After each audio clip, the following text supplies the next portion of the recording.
सांबादिक सुरक्षा आमर दाबी जड़े कार्यरत महिला सांबादिक निकट को कुकुर छाड़ी आक्रमण घटनार प्रतिवाद करिछि सुवर्णपुर जिला कार्यकारी सांबादिक माने। सूचनायोग्य जे गतकाली बीजेडी पूर्वतन मंत्री रघुनंदन दास महिला सांबादिकों उपरे कुकुर छाड़ी आक्रमण करथिले। तेबे एही आक्रमण घटनार प्रतिवाद स्वरूप आज जिलापालक जरिया मुख्यमंत्री को एक स्मारक पत्र प्रदान करा जायछि। आउ एही घटनार संपृक्त थिबा व्यक्ति विशेषों को गिरफ्त करने सहित सेमानक विरुद्ध रे दृढ़ कार्यानुष्ठान दाबी करिसेंती।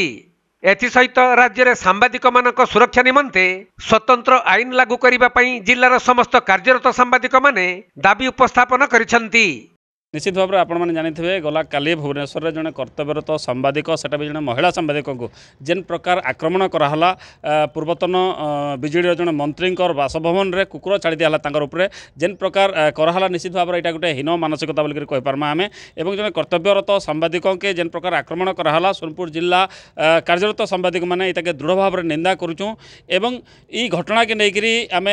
दृढ़ कार्यानुष्ठान गला दाबी करुँ जे दोषी विरुद्ध दृढ़ कार्यानुष्ठान दाबी करुँ। आज इथिर लगी सोनपुर जिलार कर्तव्यरत सांबादिक माने जिला प्रशासन के भेटिचुँ जिलापाल को भेटिक गोटे दाबीपत्र दौचुँ एवं जिलापाल माध्यम मुख्यमंत्री को आम दाबी करुँ जे दोषी जेन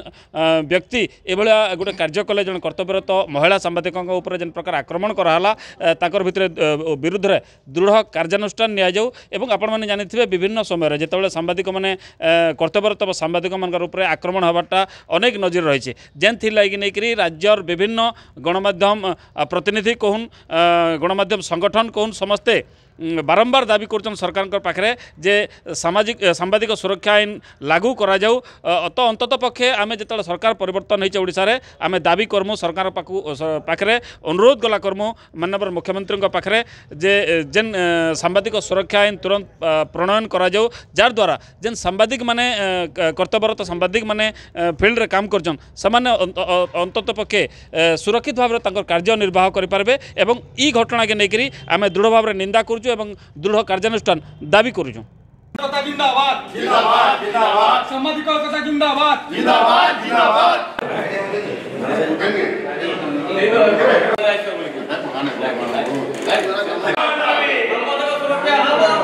सुवर्णपुर जिला प्रतिनिधि पीतांबर महापात्र रिपोर्ट कोणार्क लाइव।